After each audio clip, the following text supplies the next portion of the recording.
Hello दोस्तों, good morning, नमस्कार, सत श्री अकाल, सलाम। टेक्निकल सपोर्ट चैनल में आपका स्वागत है। मेरा नाम मोहम्मद आसिफ है। आज हम बात करेंगे एसी को कैसे रिपेयर करते हैं, एसी के अंदर किस किस तरह के फॉल्ट आते हैं। चलिए दोस्तों, देखते हैं एसी के अंदर किस किस तरह की प्रॉब्लम आती है। तो आज इस वीडियो में मैं आपको बहुत सारी चीज़ें बताऊंगा, जैसे कम्युनिकेशन एरर, डिस्प्ले कैसे चेक करते हैं, सेंसर कैसे चेक करते हैं। तो आपको नेक्स्ट वीडियो में सब कुछ मिलेगा। आप पूरी वीडियो देखिएगा, आपके लिए बहुत ज़्यादा हेल्पफुल होगी। तो कोशिश करता हूँ कि आपको इस वीडियो से बहुत ज़्यादा देखने को मिलेगा। अगर आपको ये वीडियो अच्छा लगे तो आप सब्सक्राइब कीजिए और दूसरों को शेयर कीजिए। कम्युनिकेशन एरर, सबसे पहला जो हमारा एरर है वो कम्युनिकेशन एरर। कम्युनिकेशन एरर को चेक करने के लिए हम आपको कुछ पॉइंट्स बता देते हैं। जैसे आपको आउटडोर पीसीबी पे जाके चेक करना होता है जो एरर आ रहा है वो कम्युनिकेशन का एरर है या नहीं है। तो आपको मेजर कौन कौन से पॉइंट चेक करने हैं उसकी हम बात कर लेते हैं। सबसे पहले तो मेजर पॉइंट्स आपको वीडियो में शो हो रहे हैं। तो सबसे पहला पॉइंट हम देख सकते हैं, आप देखेंगे सबसे पहला पॉइंट है आपको चेक करना है इंडोर और आउटडोर के बीच में जो सीपीयू कोड है वो सेम होना चाहिए। दूसरा पॉइंट है आपको वायरिंग डायग्राम के हिसाब से उसके पावर केबल जो कनेक्शन है वो प्रॉपर लगे होने चाहिए, लाइन, न्यूट्रल, अर्थ, सिग्नल। उसके बाद थर्ड पॉइंट है आपको इंडोर और आउटडोर के बीच में जो केबल लगी है उसकी क्वांटिटी प्रॉपर होनी चाहिए। फोर्थ पॉइंट में आपको पावर केबल कनेक्शन चेक करना है, पावर सप्लाई आ रही है या नहीं आ रही है चेक करना है। फिफ्थ पॉइंट में आपको इंडोर कम्युनिकेशन का सिग्नल वोल्टेज चेक करने हैं। सिक्स्थ पॉइंट में आउटडोर के कम्युनिकेशन सिग्नल पॉइंट चेक करना है। सेवन्थ पॉइंट में आपको कम्युनिकेशन कनेक्ट पोजीशन में आपको वोल्टेज चेक करने होते हैं। ये सातवें पॉइंट में आपको बता देता हूँ, ये कनेक्ट पोजीशन में आपको क्लैम्प मीटर में डीसी वोल्टेज पे आपको चेक करना होगा। ये वोल्टेज आपको आगे वीडियो में बताया जाएगा कैसे इसको चेक करना है।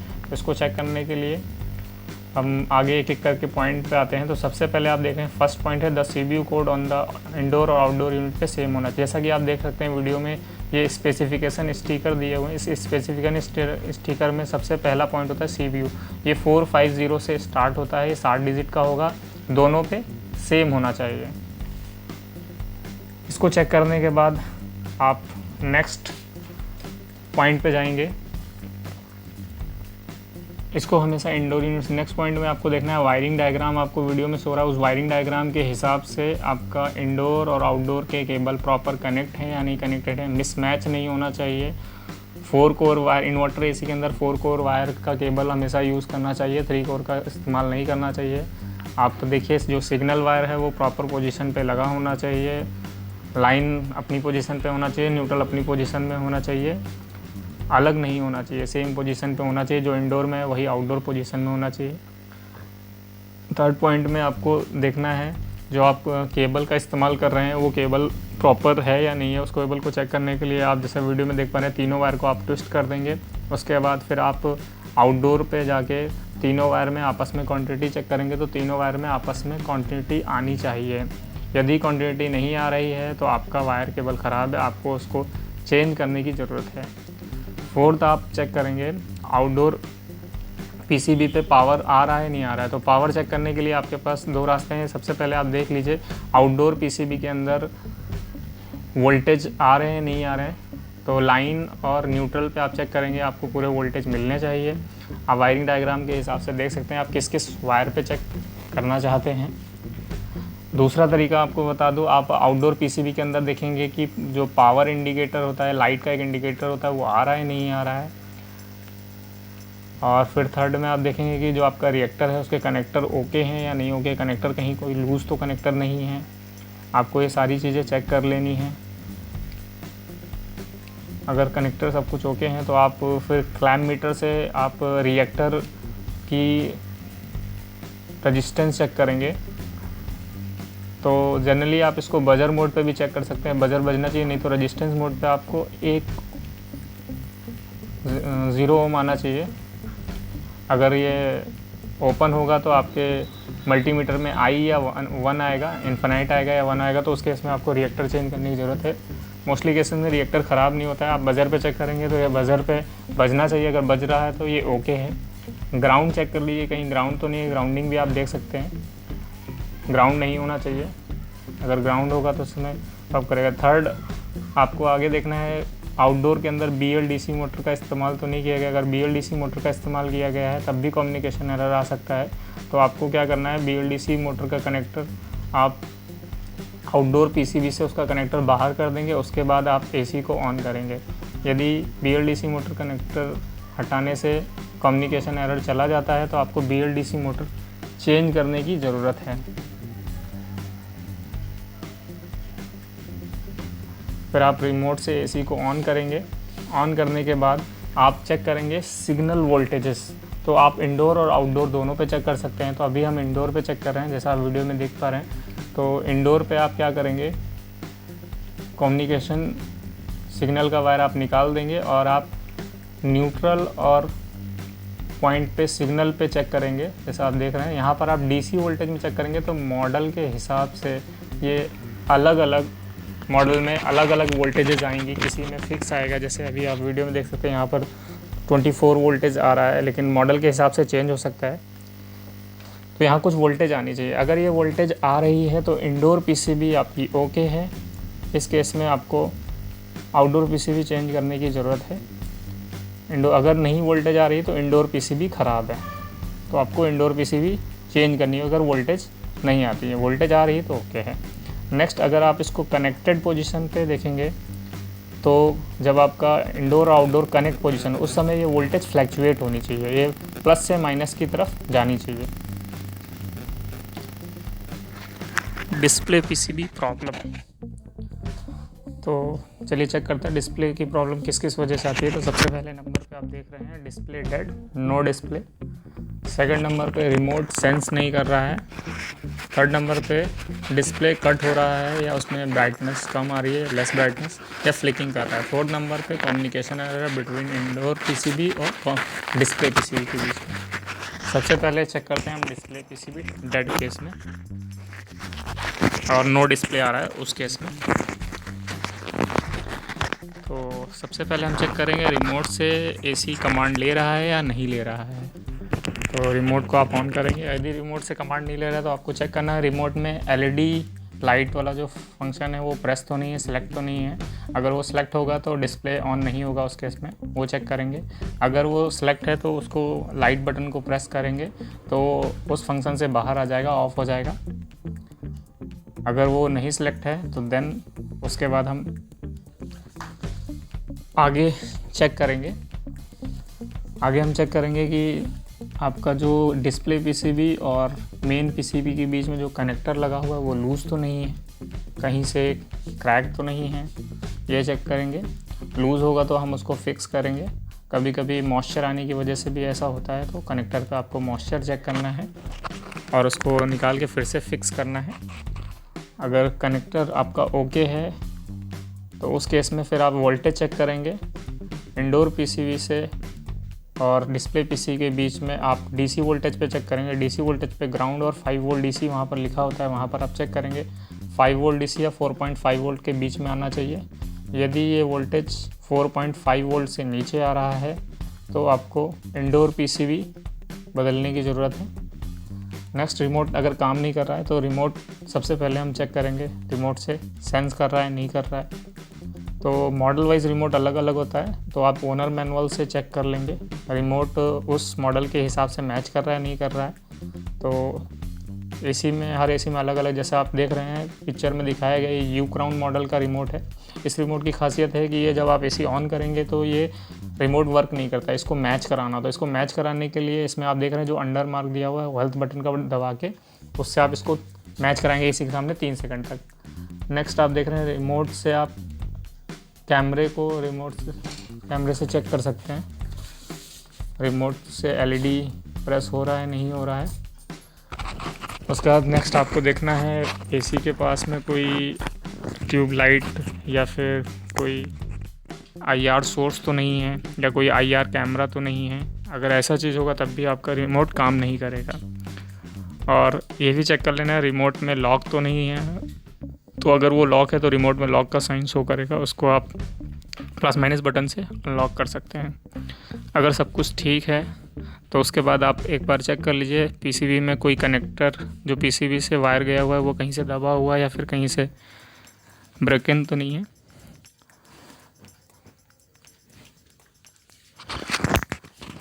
चलिए दोस्तों, हम बात करते हैं इंडोर फ़ैन मोटर नहीं काम करने के केस में। तो अगर ब्लोअर नहीं घूम रहा है या फिर फ़ैन मोटर का एरर आ रहा है तो उस केस में हम क्या क्या चेक करेंगे। तो नॉर्मली एसी में 3 तरह की मोटरें यूज़ होती हैं फ़ैन मोटर, जैसा कि पिक्चर में दिखाया, ये normal induction AC induction motor है। और नेक्स्ट आप देख रहे हैं पीजी इंडक्शन मोटर, अभी इसके बारे में आगे बात करेंगे। नेक्स्ट है बीएलडीसी मोटर। तो एसी के अंदर 3 तरह की मोटरें यूज़ होती हैं। तो अगर हम इसकी पहचान की बात करें तो आप देख रहे हैं सबसे पहले नॉर्मल इंडक्शन मोटर। इसके अंदर स्पीड वायर और जो लाइन न्यूट्रल के वायर वो एक में ही कनेक्टर में होते हैं, पीसीबी के ऊपर रिले होता है। पीजी मोटर की बात करें तो पीजी मोटर की पहचान होती है, पीजी मोटर में 3 तार का बड़ा कनेक्टर और 3 तार का छोटा कनेक्टर होता है, और इसमें पीसीबी के ऊपर ही कैपेसिटर या बाहर कैपेसिटर दिया होता है। और अभी जितने भी एसी हैं, ज़्यादातर अभी एसीओ में हम पीजी मोटर ही यूज़ करते हैं। उसके बाद नेक्स्ट आता है हमारे पास में बीएलडीसी मोटर। तो बीएलडीसी मोटर में कोई भी कैपेसिटर नहीं होता है, इसके अंदर एक ही वायर का कनेक्टर होता है, जैसा कि आप फ़ोटो में देख रहे हैं। इसमें कनेक्टर एक ही जैक होता है और मोटर से भी एक ही वायर का जैक निकलता है। तो ये इसकी पहचान होती है। आप मोटर को देख के भी पहचान सकते हैं कि ये मोटर किस तरह कौन सी है, और उसी तरीके से आपको चेक करना होता है। तो सबसे पहले हम बात करते हैं पीजी इंडक्शन मोटर टेस्टिंग की। उसको कैसे चेक करते हैं? डिस्प्ले में एरर शो कर रहा है तो उस केस में हमें क्या क्या चीज़ें चेक करनी होती हैं। तो पीजी मोटर को चेक करने का तरीका हम देखते हैं कैसे चेक करते हैं। तो सबसे पहले आप पावर सप्लाई ऑफ़ करेंगे और वेट करेंगे 3 मिनट का। 3 मिनट वेट करने के बाद आप दोबारा से स्विच ऑन करेंगे एसी को और रिमोट से ऑन करेंगे। पावर ऑन हो रहा है बट फ़ैन रोटेट नहीं हो रहा है, और अगेन फ़ैन मोटर का एरर अगर शो कर रहा है, फिर आपको लोअर एसी को रिमोट से ऑफ़ कर दीजिए, लोअर को खोलिए और ब्लोअर को हाथ से चला के चेक कीजिए कहीं वो जाम तो नहीं है। अगर वो फ्रीली घूम रहा है या अगर वो जाम है तो उस केस में आपको चेक करना होता है ब्लोअर बुश जाम तो नहीं हो गया है। इस केस में फ़ैन मोटर भी जाम हो सकती है, ब्लोअर भी जाम हो सकता है और बुश भी ख़राब हो सकता है। तो जैसा कि आप देख रहे हैं, ब्लोअर को खोलेंगे, बुश को चेक करेंगे, बुश कहीं जाम तो नहीं है, तो उस केस में बुश बदलना होगा। बुश फ्री है तो उसको उसी तरीके से फिर टाइट कर देंगे। नेक्स्ट फिर हम मोटर को ओपन करेंगे, मोटर को चेक करेंगे, हाथ से घुमा के देखेंगे मोटर ख़राब तो नहीं है। अगर बुश और फ़ैन मोटर ओके है और ब्लोअर भी घूम रहा है तो फिर हम पैनल को खोलेंगे और पीसीबी बॉक्स को खोलेंगे। बॉक्स को खोलने के बाद हम चेक करेंगे वायर जो कनेक्टर दिया है मोटर का वो प्रॉपर अपनी जगह पर लगा हुआ है या नहीं लगा हुआ है। तो इसमें 2 कनेक्टर होते हैं पीजी मोटर, आप देख रहे हैं सबसे बड़ा कनेक्टर, ये कहीं लूज़ कनेक्शन दें तो नहीं है। उसके बाद देखेंगे आप छोटा वाला कनेक्टर, वो तो लूज़ नहीं है। ये दोनों कनेक्टर चेक कर लेंगे और उसके बाद देखेंगे कहीं कोई वायर कट तो नहीं है, क्योंकि ज़्यादातर रेड बाइट केस में ऐसा प्रॉब्लम आता है। जो ये छोटा वाला वायर होता है ये रेड बाइट केस होता है। अगर ये सब सही है तो उसके बाद हम मोटर को चेक करेंगे। तो देखते हैं मोटर को कैसे चेक करते हैं। मोटर को चेक करने के लिए सबसे पहले आप मोटर का कनेक्टर को बाहर करेंगे और उस पर रेजिस्टेंस चेक करेंगे। तो तीनों कनेक्टर में कुछ ना कुछ रेजिस्टेंस आना चाहिए, जैसा कि आप वीडियो में देख रहे हैं। वीडियो में अभी यहाँ पर ये किलो ओम में चेक करना होगा, 0.27 किलो ओम शो कर रही है। तो हर मोटर का अलग अलग होता है, तो आपको 0 और 1 शो नहीं करना चाहिए। अगर 0 और 1 शो कर रहा है तो उस केस में आपको फ़ैन मोटर चेंज करने की ज़रूरत है। तो आप रेजिस्टेंस चेक कर लेंगे, तो तीनों पे कुछ ना कुछ रेजिस्टेंस वैल्यू आना चाहिए। इसको ये ध्यान रखिएगा, किलो ओम पे चेक कीजिएगा, किलो ओम पे चेक करना होगा। तो तीनों तार पे कुछ ना कुछ रेजिस्टेंस आपको मिलना चाहिए। अगर आपको रेजिस्टेंस मिल जाता है देन आपको सप्लाई चेक करना है। तो वोल्टेज एसी वोल्टेज पे सेट करेंगे मल्टीमीटर को, क्लैम्प मीटर को, और वोल्टेज चेक करेंगे तीनों पिनों पे। तो तीनों पिनों पे आप अभी जैसा देख रहे हैं वोल्टेज आ रहा है, तो तीनों पिनों पे मोर देन 160 वोल्टेज आना चाहिए। एसी वोल्टेज को चेक करना है, तो स्पीड के हिसाब से वोल्टेज अलग अलग भी हो सकता है, तो इसीलिए मोर देन 160 वोल्टेज आना चाहिए। तीनों कनेक्टर पे अगर वोल्टेज आपको नहीं मिल रहा है तो उस केस में आपको पीसीबी, इंडोर पीसीबी चेंज करने की ज़रूरत है। अगर आपको वोल्टेज मिल रहा है तो नेक्स्ट आपको देखना होगा जो छोटा वाला कनेक्टर है उसको चेक करेंगे, वहाँ पर भी हम वोल्टेज चेक कर सकते हैं। तो अभी हम इंडोर की वोल्टेज देख रहे हैं, तो ये वोल्टेज आप देख रहे हैं अभी आ रही है। इस वोल्टेज को चेक करने के बाद अब हम आ जाएंगे छोटे वाले कनेक्टर पे, जो फीडबैक कनेक्टर होता है। उसमें 3 वायर होती हैं, ग्राउंड, फीडबैक और 5 वोल्ट VCC वोल्टेज। तो आप चेक करेंगे ग्राउंड और 5 वोल्ट वाली पिन पे, वो PCB के ऊपर मेंशन भी होता है, तो आप दोनों पिनों पे लगा के चेक करेंगे तो आपको 5 वोल्ट मिलना चाहिए। 5 वोल्ट या 4.5 वोल्ट के बीच में। अगर ये वोल्टेज 4.5 वोल्ट से कम मिल रहा है या नहीं आ रहा है, तो उस केस में आपको PCB रिप्लेस करने की ज़रूरत है। उसके बाद ग्राउंड और फीडबैक पे आप चेक करेंगे। अगर आपको वो 5 वोल्ट पूरे मिल रहे हैं, उसके बाद ग्राउंड और फीडबैक को चेक करेंगे। आप ब्लोअर को हल्का सा घुमाएंगे तो वो 2 वोल्ट के बीच में मिलना चाहिए। अगर वो वोल्टेज मिल रहे हैं तो आपको इंडोर PCB बदलने की ज़रूरत है। अब हम बात करते हैं AC के अंदर अगर कंप्रेसर ऑन नहीं हो रहा है तो उसके ना ऑन होने के कई रीज़न होते हैं। तो सबसे ज़्यादा IPM एरर की वजह से होता है। तो IPM एरर किस किस वजह से आता है? तो सबसे पहला रीज़न है कंप्रेसर रिलेटेड इशू होगा तब होगा, आउटडोर PCB रिलेटेड इशू होगा तब होगा, और रेफ्रिजरेशन साइकिल रिलेटेड इशू होगा तब होगा। तो सबसे पहले हम बात करते हैं कंप्रेसर रिलेटेड इशू। तो सबसे पहले कंप्रेसर को चेक करने के लिए आपको AC को पावर को स्विच ऑफ करना है। स्विच ऑफ करने के बाद पावर प्लग निकालने के बाद आप AC के PCB और कंप्रेसर के कनेक्टर को बाहर करेंगे और आप वहाँ पर देखेंगे 3 वायर होंगे UVW। उन तीनों वायर में आपको रेजिस्टेंस चेक करना है। बजर मोड पे आप वहाँ पर रेजिस्टेंस चेक करेंगे या रेजिस्टेंस मोड पे भी चेक करें। तीनों पिनों पे आपको सेम रेजिस्टेंस मिलना चाहिए UVW पे। तो तीनों पिनों पे आपको देख रहे हैं सेम मिलना चाहिए। अगर ये सेम नहीं मिल रहा है तो कंप्रेसर ख़राब है, कंप्रेसर बदलने की ज़रूरत है। नेक्स्ट आपको उसका ग्राउंड चेक करना है। कंप्रेसर अर्थ तो नहीं हो गया, तो तीनों पिनों पे करके ग्राउंड चेक कर लेंगे। उसके बाद अगर आपको कंप्रेसर की रेजिस्टेंस ठीक मिल रही है, ग्राउंड भी ओके है, वाइंडिंग ओपन और शॉर्ट भी नहीं है, न्यूट्रल भी ओके है, और फिर भी कंप्रेसर अगर नहीं चल रहा है, रन नहीं कर रहा है, तो उस केस में आपको AC से पूरी गैस को डिस्चार्ज कर देना है। AC से पूरी गैस को डिस्चार्ज करके कंप्रेसर को एम्प्टी लोड पे, यानी पूरी गैस निकाल देंगे और डिस्चार्ज से आप कोशिश कीजिए कि डिस्चार्ज का पाइप भी आप हटा दीजिए जो कंप्रेसर के हेड पे डिस्चार्ज लगा था। उसके बाद कंप्रेसर को चलाइए। नेक्स्ट ऑडियो PCB अगर ख़राब होगी तो उस केस में भी होगा। तो ऑडियो PCB ख़राब होने में आपको क्या करना है? सबसे पहले AC को आप मेन स्विच से बंद कीजिए और 5 मिनट वेट कीजिए। 5 मिनट वेट कीजिए। वेट करने के बाद आप AC को दोबारा से ऑन कीजिए। दोबारा से ऑन करने पे चेक कीजिए कहीं अगर एरर दोबारा से आ रहा है तो 5 मिनट वेट करने के बाद आप ऑडियो PCB पे आप IPM चेक करेंगे। IPM को चेक करने के लिए आपको मल्टीमीटर डायोड मोड पे सेट करना। डायोड मोड पे चेक करने के बाद प्रोब की पॉजिटिव प्रोब और PCB पे UVW के आप चेक करेंगे। जैसा आप देख पा रहे हैं पॉजिटिव प्रोब आपने PCB पे निगेटिव पे रखा है, पॉजिटिव प्रोब से UVW चेक करें तो आपको वोल्टेजेस मिलना चाहिए और निगेटिव से नहीं मिलना चाहिए। एक तरफ आना चाहिए, दूसरी तरफ नहीं आना चाहिए।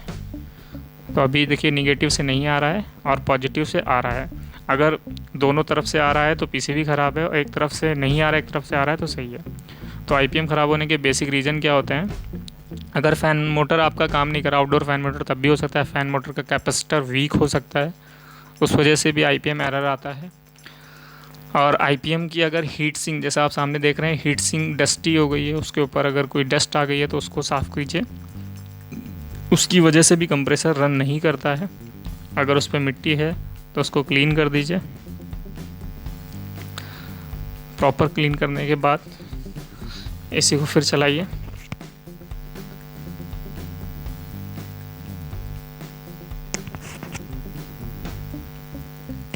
उसके बाद आप चेक कीजिए आउटडोर जहाँ पर लगाया गया है उसके पीछे कोई बैक साइड में इंस्टॉलेशन के टाइम में उसका सेफ्टी कवर हटाया या नहीं हटाया।